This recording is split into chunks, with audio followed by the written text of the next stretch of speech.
नमस्कार साथियों। मैं Prabhat Kumar Vishnoi economics study point पर आप सबका हार्दिक अभिनंदन करता हूं। आइए शुरू करते हैं आज की अपनी ऑनलाइन क्लास। आज की हमारी ऑनलाइन क्लास का शीर्षक है सभी विद्यार्थियों का, अपने समस्त व्यूअर्स का इकोनॉमिक्स स्टडी पॉइंट पर मैं प्रभात कुमार विश्नोई हार्दिक अभिनंदन करता हूं, स्वागत करता हूं। इससे पहले कि मैं अपनी क्लास शुरू करूं, आपसे ये मेरा आग्रह है कि इकोनॉमिक्स स्टडी पॉइंट पर लगभग 145 वीडियो आपके लिए अपलोड किए गए हैं और इनको बनाते समय हमने स्टैंडर्ड का ध्यान रखा है। चाहे वो इंटरमीडिएट हो या बीए हो या एमए हो, आपको पर्याप्त विषय वस्तु मेरे वीडियो में हमेशा प्राप्त होगी, हमेशा मिलेगी। हाँ, शुरू में मेरे वीडियो में थोड़ी वॉइस की प्रॉब्लम थी, आवाज की प्रॉब्लम थी। लगभग जिसको दूर कर दिया गया है, वॉइस को परफेक्ट बनाया गया है। थोड़ी बहुत अगर कहीं पर कमी है तो उसको भी सुधारने का प्रयास किया जाएगा। लेकिन जो वीडियो मैंने आपके लिए अपलोडेड किए हैं वो आपकी परीक्षा की दृष्टि से बहुत ही महत्वपूर्ण है। आप उनका अवलोकन जरूर कीजिए। आजकल हमारा जो टॉपिक चल रहा है, मुद्रास्फीति चल रहा है, इन्फ्लेशन ऑफ मनी। हमने उसके यानी कि कारण, प्रभाव, परिभाषाएं और मुद्रास्फीति जो है एक विशुद्ध मौद्रिक घटना नहीं है इत्यादि कई वीडियो अपलोडेड किए हैं। और वर्तमान में जो ये वीडियो है, इसमें हम आपको बताने जा रहे हैं मुद्रा प्रसार के नियंत्रण के उपाय। इकोनॉमिक्स पढ़ाने का मेरा 31 वर्ष का अनुभव है और अब मैं वन हो चुका हूँ, यानी कि रिटायर हो चुका हूँ। और मेरा इन वीडियो को बनाने का केवल एक ही उद्देश्य है कि अपनी नॉलेज को मैं बरकरार रखूं और अपने टाइम का सदुपयोग, और साथ ही मेरे वीडियो से आपको कुछ ना कुछ प्राप्त हो। जैसा हमने पहले बताया कि आज की हमारी ऑनलाइन क्लास का जो शीर्षक है वो है मुद्रास्फीति या मुद्रा प्रसार को रोकने अथवा उसको नियंत्रित करने के उपाय। तो देखिए, मुद्रास्फीति ये जो सामाजिक, राजनीतिक, आर्थिक और ये जो प्रभाव होते हैं बहुत ही गंभीर होते हैं।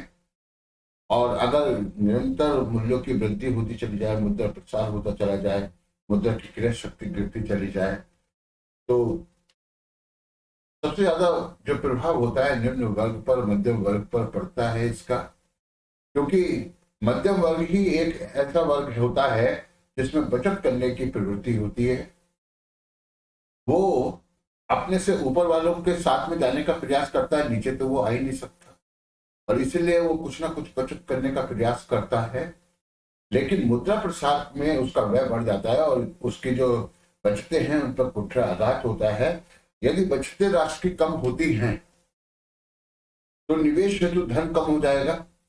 यदि निवेश हेतु धन कम हो रहा है तो इसका मतलब ये है कि औद्योगिक उत्पादन जो है वो भी कम होना शुरू हो जाएगा, क्योंकि निवेश ही नहीं हो रहा तो फिर नई औद्योगिक इकाइयां कहाँ से स्थापित होंगी।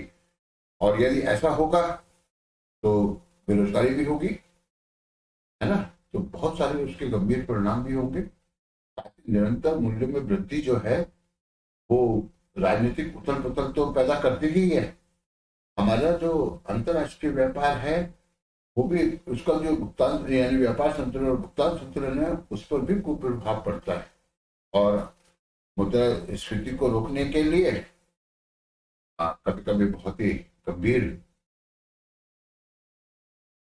मतलब बहुत ही गंभीर स्टेप, कदम उठाने पड़ते हैं ताकि अर्थव्यवस्था को छिन्न होने से रोका जा सके।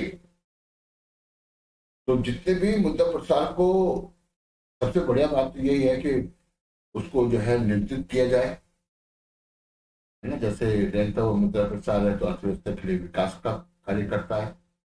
चलता हुआ मुद्रा प्रसार जो है वो थोड़ा कष्ट उत्पन्न करता है, और दौड़ता हुआ मुद्रा प्रसार तो एक ऐसी तबाही के समान है, एक ऐसी बर्बादी के समान है। मैं तो ये कहूंगा एक बाढ़ के समान है, जो फसलों को अपने साथ बहा के ले जाता है। ठीक है, भूमि का कटाव पैदा कर देता है, बाढ़ आ जाती है, घर के घर बह जाते हैं। मुद्रा प्रसार के कारण समाज में अनेक अपराध देखने को मिलते हैं, नैतिक, चारित्रिक, है ना, जुआवृत्ति, वेश्यावृत्ति, घूसखोरी, मिलावट, पता नहीं क्या क्या है। तो इन सबसे बचने के लिए मुद्रा प्रसार पर नियंत्रण किया जाना बहुत जरूरी है। मुद्रा प्रसार को नियंत्रित करने के जो उपाय हैं सुविधा की दृष्टि से, उन्हें हम 3 वर्गों में बांट सकते हैं। पहले है मौद्रिक उपाय। ये वो उपाय होते हैं जो हमारा केंद्रीय बैंक, किसी भी देश का केंद्रीय बैंक, हमारा केंद्रीय बैंक रिजर्व बैंक है, जो देश का केंद्रीय बैंक मुद्रा की मात्रा को नियंत्रित करने के लिए जो कदम उठाता है उनको हम मौद्रिक उपाय में रखेंगे। सरकार के द्वारा भी मुद्रा प्रसार को नियंत्रित किया जा सकता है। सरकार के हाथ में सबसे बड़ी चीज है बजट। ठीक है, सरकार नए कर लगाती है, तो वो जो उपाय हैं उनको हम राजकोषीय उपायों की श्रेणी में रखेंगे, और अन्य उपाय भी हम इसके देखेंगे। तो आइए देखते हैं मुद्रा प्रसार को नियंत्रित करने के मौद्रिक उपाय। तो क्योंकि मुद्रा प्रसार जो होता है मुद्रा की मात्रा में वृद्धि के कारण होता है। ठीक है, यही मानना है लोगों का अधिकार से, क्योंकि मूल्यों में निरंतर वृद्धि ही मुद्रा प्रसार कहलाता है। ठीक है, अगर किसी एक वस्तु का मूल्य बढ़ रहा तो उसको मुद्रा प्रसार नहीं कहते। निरंतर और दीर्घकालीन मूल्यों में वृद्धि और मुद्रा के मूल्य में गिरावट जो है मुद्रा प्रसार कहलाता है। परिभाषा में देख लीजिए, परिभाषा वगैरह पूरी हमने डाल रखी है, परिभाषा भी डाल रखी है। साथ ही हमने पहले भी बताया आपको मुद्रा प्रसार के कारण, प्रभाव, और क्या मुद्रा प्रसार विशुद्ध मौद्रिक घटना है, तो उसको भी हमने डाल रखा है। मुद्रा प्रसार को हम विशुद्ध मौद्रिक घटना तो मानते नहीं है, क्योंकि मूल्यों में वृद्धि कोई एक कारण से तो होती नहीं, अनेक कारण होते हैं। ठीक है, वो हमने वहां समझाया। लेकिन यहाँ पे सुविधा की दृष्टि से ये बता देना जरूरी है कि मुद्रा की मात्रा जैसे जैसे बढ़ती है ना, निश्चित मूल्यों में वृद्धि होती है, और मूल्यों की वृद्धि मुद्रा की क्रय शक्ति में कमी लाती है। और ये जो वृद्धि होती है मूल्यों की निरंतर होती है, तो इसको नियंत्रित करना तो मुद्रा की मात्रा को नियंत्रित करना पड़ेगा। ऐसे में हमारा केंद्रीय बैंक, जिसको मुद्रा के निर्गमन पर एकाधिकार है, प्राप्त है, भारतीय रिजर्व बैंक मुद्रा का निगमन करता है। अब वो मुद्रा का जो निगमन करता है आपको मालूम ही है, 5 का नोट, 2 का नोट, 10 का, 20 का, 50 का, 100 का, 500 का, 1000 का, 2000 का, 5000 का, 10,000 का, और इससे बड़े नोट भी अगर भारतीय रिजर्व बैंक चाहे तो वो निर्गमन कर सकता है, उनकी छपाई कर सकता है।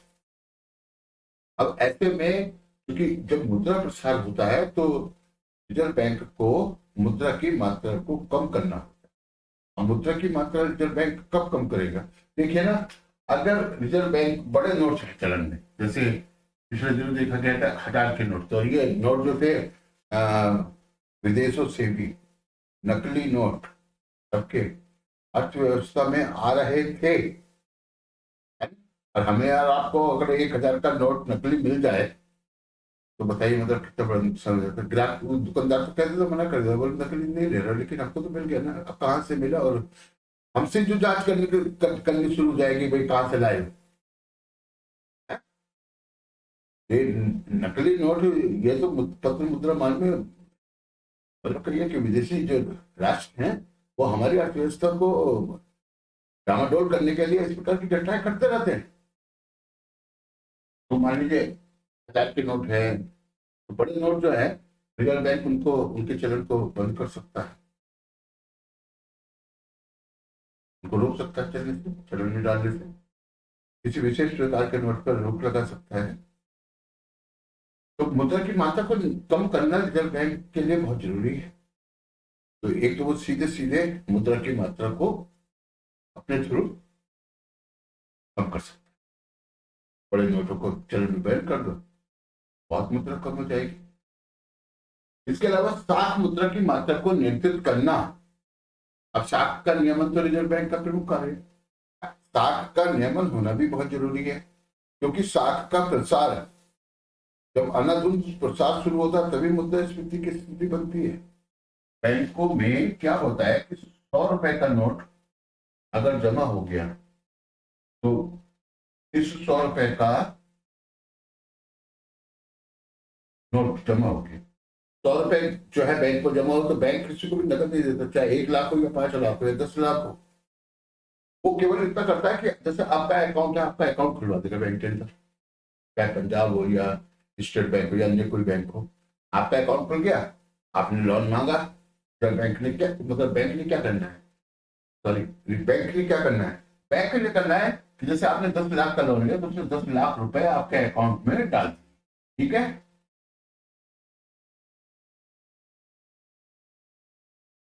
अब ये 10 लाख रुपए जो डाल दिए, ये तो लोन दे दिया उसने। अब इस 10 लाख रुपए को उसने बताया कि मेरी जमा है, क्योंकि उसने आपके अकाउंट में डाले, बोले जमा में है, ठीक है। अब इसका 25% तो वो रिजर्व बैंक के पास रख देगा, और शेष जो धनराशि मिलेगी ये तो उसने ए को दिया, फिर बी को देगा, फिर सी को देगा, फिर डी को देगा। अगर मान लीजिए 100 रुपए का ही नोट है और 25 रुपए, यानी 100 रुपए उसने उधार दिए, 25 रुपए रिजर्व बैंक के पास, 75 रुपए बचे, 75 उसने बी को दे दिए। इसका 25% जो भी होगा यहाँ पे लिख दीजिए, शेष जो अमाउंट बचेगा उसको यहाँ लिख दीजिए, ठीक है। वो सी को दे देगा, ठीक है। मान लीजिए 62 रुपए कुछ पैसे आ गए, ठीक है। अब ये 62 रुपए का इसका 25% रिजर्व बैंक के पास, और शेष जो धनराशि बचेगी उसको जो है डी को दे देगा। तो इस प्रकार से 100 के नोट को कंटिन्यू साख प्रदान करते करते वो 500 रुपए के बराबर साख दे देता है। ध्यान रखिएगा इस बात का। साख का निर्माण, बैंक साख का विस्तार करते हैं, ठीक है। बैंकों की जो शक्ति है इस पर अंकुश लगाने की आवश्यकता। कैसे लगेगा अंकुश? लग जाएगा, कोई बुराई नहीं, अंकुश लगाया जा सकता है। एक, बैंक दर में वृद्धि करो। बैंक दर जानते होंगे ना, बैंक दर वो दर होती है जिस पर व्यापारिक बैंक या राष्ट्रीयकृत बैंक रिजर्व बैंक से अपनी प्रथम श्रेणी की प्रतिभूतियों पर अल्पकालीन ऋण प्राप्त करते हैं। और अगर बैंक दर कम होती है तो रिजर्व बैंक से पैसा बैंकों के द्वारा लिया जाता है और ग्राहकों को लोन दिया जाता है। और यदि बैंक दर में वृद्धि हो जाए तो रिजर्व बैंक का पैसा बैंकों से रिजर्व बैंक के पास जाना शुरू हो जाए। तो बैंक दर में वृद्धि की करके साख के प्रकार यानी साख के प्रसार को या साख मुद्रा की स्फीति को रोका जा सकता है, ठीक है। दूसरी बात यह है कि खुले बाजार की क्रियाएं, ऐसे में क्या होता है ना, जब चलन में मुद्रा बहुत ज्यादा होती है तो रिजर्व बैंक जो है, जो साख पत्र होते हैं जिनको हम कहते हैं विनिमय विपत्र, या ये कहिए कि इंदिरा विकास पत्र है, क्रेडिट कार्ड जैसे एनएससी वगैरह होती है, जिससे किसान विकास पत्र होता है, इस प्रकार के बॉन्ड जारी करता है रिजर्व बैंक। तो उनकी जब बिक्री करता है तो उनको हम और आप और अन्य लोग खरीदते हैं। मान लीजिए कोई भी विकास पत्र 10,000 रुपए का है, इंदिरा विकास पत्र है, किसान विकास पत्र है, तो ये 10,000 रुपए तो हम जमा करेंगे और वो हमें कागज हमको मिल जाएगा, ठीक है। और इसका एक निश्चित अवधि के बाद भुगतान होता है। जैसे 10,000 का है तो 10,000 का 18,000 या 16,000 जो भी मिलेगा, तो हम अपना पैसा बॉन्ड में लगाते, ठीक है। अगर इन बॉन्ड की बिक्री रिजर्व बैंक के द्वारा की जाती है, इसी को तो हम खुले बाजार की क्रिया कहते हैं। तो वहां से जो पैसा है वो रिजर्व बैंक के पास, और यानी कागज के पास, बॉन्ड वगैरह, तो उससे भी, यानी कि जब मुद्रा प्रसार की स्थिति होती है तो इस प्रकार के ऋण पत्रों की बिक्री करता है, ठीक है। इसके अलावा बैंकों के तरल कोषा अनुपात, जैसे मैंने अभी बताया था कि 100 रुपए का नोट है, जमा दिखाया 25% जो है ये नगद कोषा अनुपात के रूप में रिजर्व बैंक के पास प्रत्येक बैंक को रखना पड़ेगा, जो उसकी कुल जमा है उसका। तो इसी को कहते हैं तरल कोषानुपात। अगर इसमें 1% की वृद्धि करते बैंक तो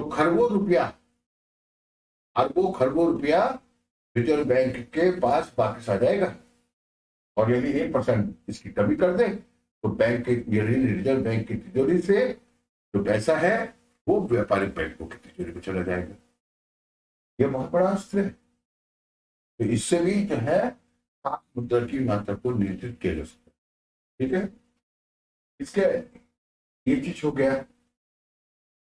इसके अलावा चयनित साख नीति अपना सकते हैं। भाई इस क्षेत्र को साथ देना है, इससे क्षेत्र में किसी के लिए साथ देना है, मकान के लिए, दुकान के लिए या कार के लिए नहीं देना, तो ऐसा भी चयनित साख, मतलब किसी विशेष क्षेत्र में साख को बढ़ावा देना, किसी क्षेत्र में नहीं देना, तो वो सब चयनित साख कहलाता है। तो इसको भी लागू किया जा सकता है।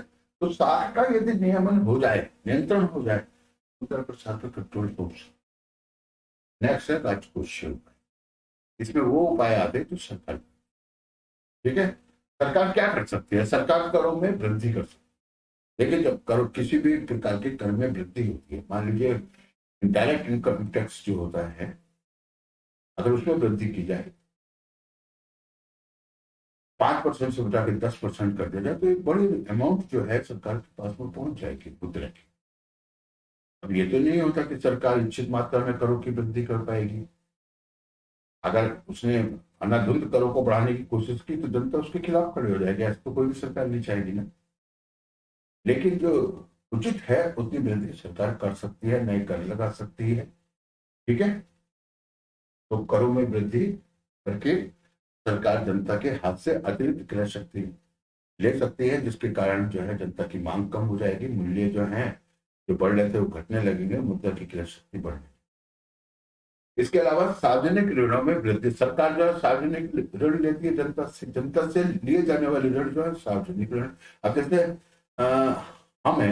हम किससे ऋण लेते हैं? बैंक, किसी अपने यार दोस्त से, मित्र से। ठीक है, सरकार के पास तो ऋण लेने के बहुत सारे साधन है। अंतर्राष्ट्रीय मुद्रा कोष है, विश्व बैंक है ना, लेते हैं, नाबार्ड है, अब तो ब्रिक्स भी हो गया। साथ ही सरकार जो है ऋण लेती है जनता से, और वो भी रिजर्व बैंक के माध्यम से, जैसा हमने पहले भी बताया। आपको नियंत्रित करने के लिए जो सरकारी पत्र होते हैं, इंदिरा विकास पत्र वगैरह, इसको ये इनको बॉन्ड करते हैं, इनको सरकार बिकवाती है।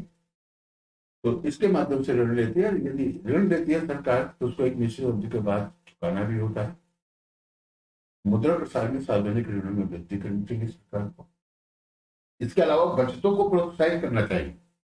अब बचतों को प्रोत्साहित करने का मतलब ये है कि जो नई नई बचत की योजना उनको लाए, जो पुरानी बचत योजना है उनका और प्रचार प्रसार हो जोर शोर से। ठीक है, और सरकारी विभागों में तो अन्य बचतों को लागू कर दिया जाता है।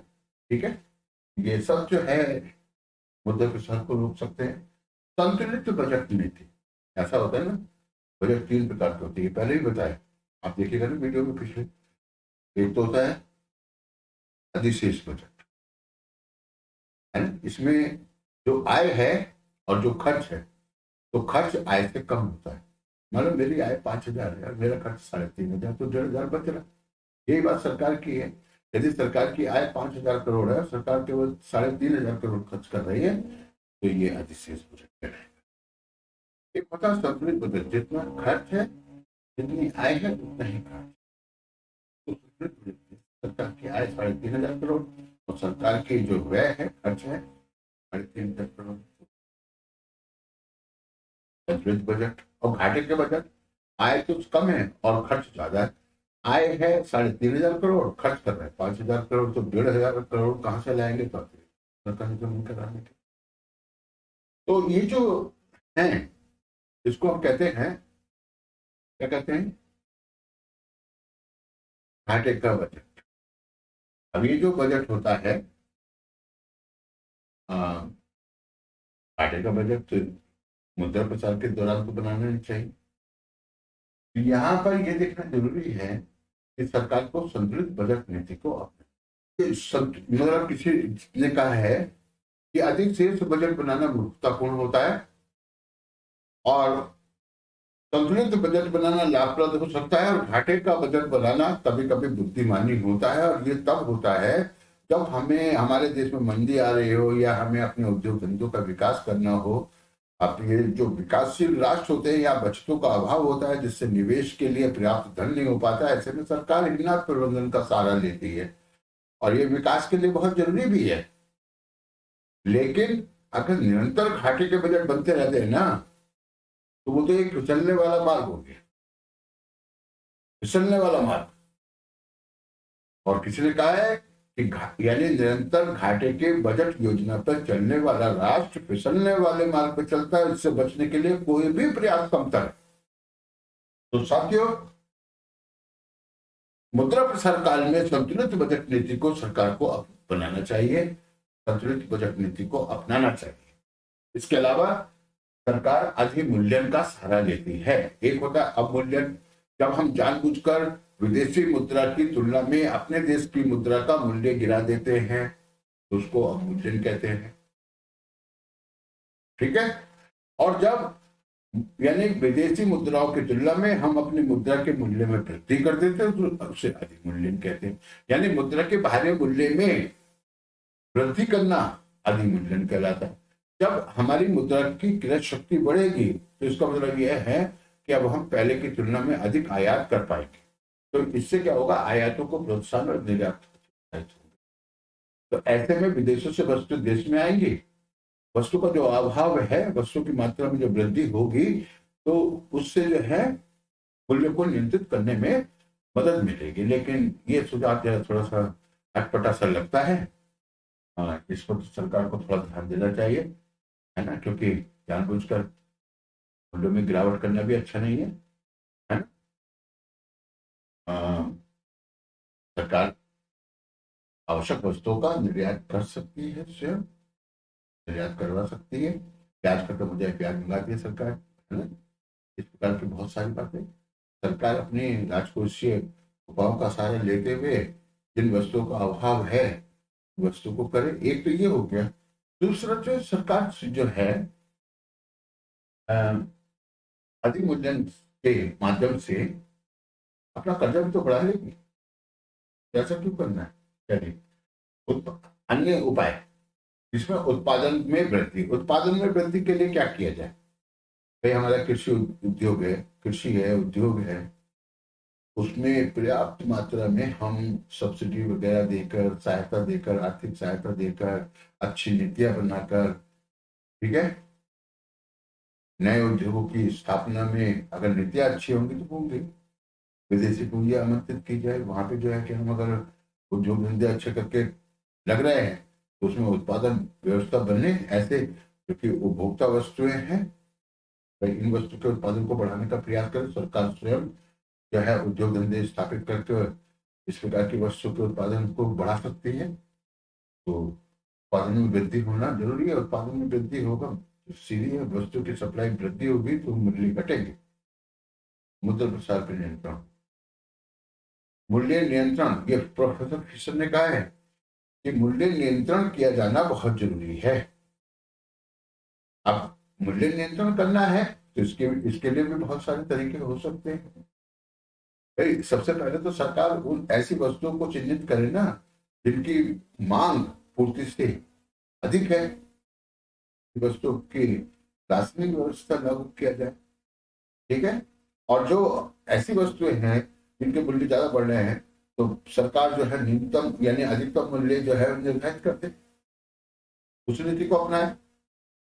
तो मूल्यों का नियंत्रण, जैसे प्रशासन को मजबूत बनाया जाए, जो यानी कि जमाखोरी हो रही है ना, तो रोका जाए। प्रशासन चुस्त दुरुस्त होगा तो मुद्रा प्रसार को रोका जा सकता है। सरकार को अपना जो खर्च है, जैसे कि हमने पहले भी बताया है, उसमें जो प्रशासनिक खर्च है उसको न्यूनतम करने का प्रयास करना चाहिए। आजकल सरकारें करोड़ों और करोड़ों रुपया अपने प्रशासन पे खर्च कर देती है। प्रशासनिक खर्च को नियंत्रित किया जाना चाहिए, जिससे मुद्रा प्रसार नहीं होगा। अब यहाँ पे एक बात और हम आपको बता दें कि मुद्रा प्रसार के जो ये कारण हमने आपको बताए हैं, जो उपाय बताए हैं, मुद्रा प्रसार को नियंत्रित करने के जो उपाय आपको हमने बताए हैं, इनमें से कोई एक अकेला तो कारगर हो नहीं सकता। क्या करना है भाई, जितने भी ये उपाय हैं सारे उपायों को सरकार को लागू करने का प्रयास करना चाहिए। यदि सरकार इन सारे उपायों का एक साथ लागू करने का प्रयास करेगी तो निसंदेह मुद्रा प्रसार पर नियंत्रण हो सकता है, मूल्यों की वृद्धि को रोका जा सकता है, मुद्रा की क्रय शक्ति में जो कमी आ रही है उसको रोका जा सकता है, और समाज में तरह तरह के अपराध हैं, आर्थिक जगत में जो मिलावट घूसखोरी ये सब चल रहा है इसको रोका जा सकता है, और सरकार स्वयं अपना भी भला कर सकती है। क्योंकि अगर सरकार मूल्यों की वृद्धि को नहीं रोक पाए तो जनता तो वही चिल्लाएगी ना, महंगाई डायन खाए जाते। और ऐसे में सरकार के सामने भी संकट खड़ा हो सकता है। जनता सरकार में परिवर्तन की मांग कर सकती है, ठीक है, महंगाई की तो मार सरकार को भी सहन करनी पड़ेगी, तो महंगाई रोकना तो सरकार का भी लक्ष्य होना चाहिए, ठीक है। तो साथियों, आज के लिए इतना ही। मुद्रा प्रसार के जो उपाय हमने बताए हैं ये बहुत ही महत्वपूर्ण है। पूरा क्वेश्चन कंप्लीट हो गया। मुद्रा प्रसार किसे कहते हैं, मुद्रा प्रसार के कौन कौन से कारण हैं, मुद्रा प्रसार के क्या प्रभाव होते हैं, और मुद्रा प्रसार को किस प्रकार से नियंत्रित किया जा सकता है, ये पूरा कर दिया। अच्छा लगा हो तो लाइक और कमेंट जरूर कर दीजिए, और चैनल को सब्सक्राइब करते हुए जरा थोड़ा सा कंजूसी मत कीजिए, आपके पास से कुछ नहीं जाता, केवल सब्सक्राइब के बटन को दबाना होता है। ठीक है, धन्यवाद, नमस्कार।